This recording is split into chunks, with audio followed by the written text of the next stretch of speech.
Legendary sword domain के last episode में हमने देखा था कि मू वांग निंग ने 10 लीजेंडरी स्वॉर्ड मास्टर की डिवाइन कॉन्शियसनेस को सील कर दिया था, परंतु लू यांग जैसे तैसे वहां से भाग निकला और फिर वह एक डेथ जोन से गुजर रहा था, परंतु तभी एक ओल्ड लेडी ने उसे पकड़ लिया और फिर उसने अपने पास मौजूद एक झील में उसे दबा दिया। लू यांग तो मरने वाला था, परंतु तभी उसे 10 स्वॉर्ड मास्टर द्वारा कई गई बातें याद आती हैं और फिर वह अपनी 5 एलिमेंटल स्वॉर्ड फॉर्मेशन का उपयोग करके झील में बह रही ऊर्जा को समझ रहा था और वह ओल्ड लेडी यह देखकर काफी ज्यादा हैरान थी। लीजेंडरी स्वॉर्ड डोमेन के एपिसोड 139 में हम देखते हैं लू यांग उसी झील के अंदर मौजूद होता है और वह वहां बह रही ऊर्जा को संग्रहित कर रहा होता है। फिर वह उस एनर्जी को गैदर करके कहता है कि अभी मेरी ताकत वर्तमान में 3rd निर्वाणा इमोर्टल जितनी होनी चाहिए और अब वह वहां पर 5 एलिमेंटल किलिंग स्वॉर्ड फॉर्मेशन को बनाता है, से कि वहां पर एक ड्रैगन अपेयर होता है जो कि सामने बनी एक सील पर जाकर टकराता है, जिससे कि उस सील में क्रैक पड़ जाते हैं। लू यांग अपने हाथों से उस सील पर अटैक कर देता है, परंतु वह सील लू यांग के हाथ को ही जकड़ लेती है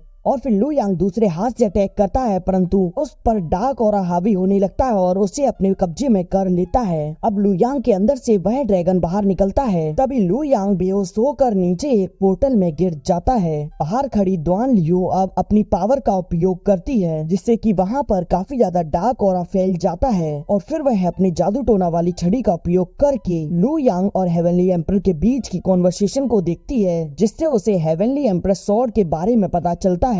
अब इसके बारे में जानकर वह कहती है कि मेरा अनुमान सही था, वह लड़का हेवनली एम्परर स्वॉर्ड को प्राप्त करने की एक चाबी है और फिर वह अपने पास से एक पपेट को वहां से कहीं भेज देती है और फिर वह कहती है कि अब इस मामले में एक्शन लेने का समय आ गया है। अब हम हेल एविस के 3rd लेयर को देखते हैं, जिसे ड्रैगन रियल्म आइसलैंड कहा जाता है। कुछ घोड़ा गाड़ी काफी स्पीड से एक ओर बढ़ रही होती है, परंतु तभी वह अचानक से रुक जाती हैं। अब गैंग देखता है कि बीच सड़क पर एक व्यक्ति बेहोश पड़ा हुआ है। तभी अंदर से आवाज आती है कि क्या बात है। इस पर गैंग कहता है कि मिस आगे सड़क के बीच में एक व्यक्ति पड़ा हुआ है, मैं किसी को उसे सड़क से हटाने के लिए भेजता हूँ। इस पर वह लड़की कहती है कि रुको, यहाँ जंगल में बहुत ज्यादा खतरा है, यदि वह ऐसे ही इधर उधर पड़ा रहा तो वह खतरे में पड़ जाएगा, इसीलिए हम उसे अपने साथ क्यों न ले चलें। इस पर गैंग कहता है कि मिस हमारी यात्रा बहुत खतरनाक है और हमें तो इस व्यक्ति के बैकग्राउंड के बारे में भी नहीं पता, यदि इस व्यक्ति ने कुछ भी किया तो मैं तो इसकी जिम्मेदारी बिल्कुल भी नहीं लूंगा। इस पर वह लड़की कहती है कि ठीक है, तुम इसकी चिंता मत करो, कुछ भी होता है तो मैं देख लूंगी। और अब वह घोड़ा गाड़ी से उतर कर लू यांग की ओर जाने लगती है और फिर वह लोग लू यांग को घोड़ा गाड़ी में रख कर वहाँ से आगे की ओर निकल जाते हैं।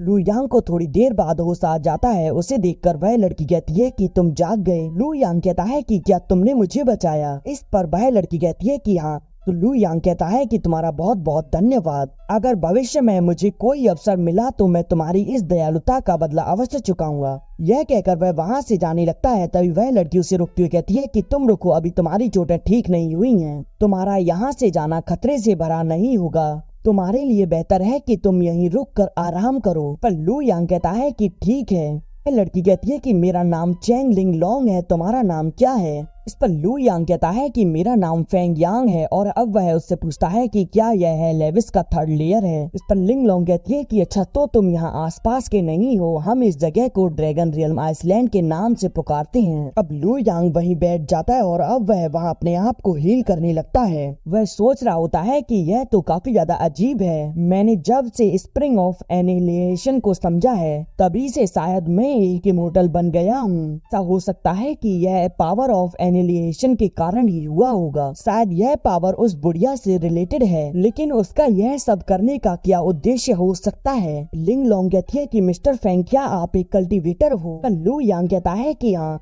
तो लिंग लॉन्ग कहती है कि लेकिन आपकी कल्टीवेशन को मैं तो सेंस भी नहीं कर पा रही हूँ, ऐसा क्यों। लू यांग कहता है कि हाँ, मुझे भी कुछ अजीब लग रहा है, लेकिन इसके बारे में मुझे नहीं पता। लू यांग सोचता है कि मेरे ऑरा को छिपा दिया गया है, ऐसा शायद स्प्रिंग ऑफ एलिनेशन की वजह से हुआ होगा। इधर वह घोड़ा गाड़ी आगे बढ़ रही होती है, परंतु तभी कुछ लोग उसके रास्ते में आ जाते हैं, जिससे कि गैंग उस गाड़ी को स्पीड से रोकता है और अब सभी सैनिक रास्ते में आए हुए लोगों के सामने आकर खड़े हो जाते हैं और अब वह लोग अपनी स्वॉर्ड को बाहर निकालते हुए कहते हैं कि तुम लोग कौन हो। इस पर डार्क डेविल सेक्ट का डिप्टी सेक्ट लीडर ओ विंग कहता है कि तुम्हें क्या लगता है तुम एक तुच्छ सैनिक होने के बावजूद मुझसे सवाल कर रहे हो। और फिर वह अपनी ऑरा को रिलीज करता है जिससे कि गैंग को छोड़कर सभी सैनिक वहीं बेहोश हो जाते हैं। अब गैंग कहता है कि तुम तो डार्क डेविल सेक्ट से हो। इस पर ओ विंग कहता है कि तुम्हारी नजर तो काफी तेज है। यह कहकर वह उस पर एक स्लैश अटैक कर देता है जिसे गैंग रोकने की कोशिश करता है परंतु वह उसे नहीं रोक पाता। अभी लिंग लॉन्ग आकर उसे संभालती है। गैंग कहता है कि मिस आप यहाँ से जल्दी चली जाओ, मैं इसे देख लूंगा। यह कहकर वह ओ विंग पर अटैक कर देता है परंतु ओ विंग एक स्लैश अटैक उस पर करता है। उन दोनों के टकराने से वहाँ काफी ज्यादा पावर रिलीज हो रही होती है परंतु गैंग उस अटैक को ज्यादा देर नहीं रोक पाता और फिर वह पीछे जाकर घायल होकर बेहोश हो जाता है।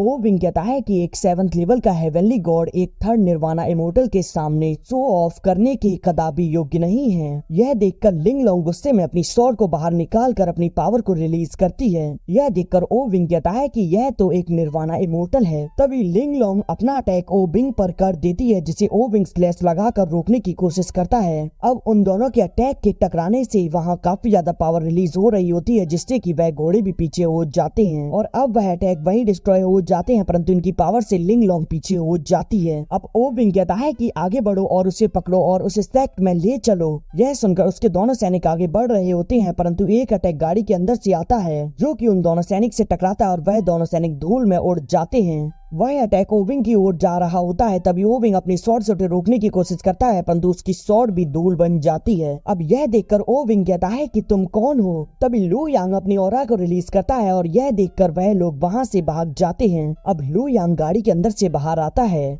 लिंग लॉन्ग लू यांग से कहती है कि मिस्टर फेंग मुझे बचाने के लिए आपका बहुत बहुत धन्यवाद। लू यांग कहता है कि मैंने तुम्हें बचाकर बस तुम्हारी दयालुता का बदला चुकाया है और कुछ भी नहीं। अब हम कुछ समय बाद देखते हैं यह लोग एक शिविर लगाकर एक जगह रुके होते हैं।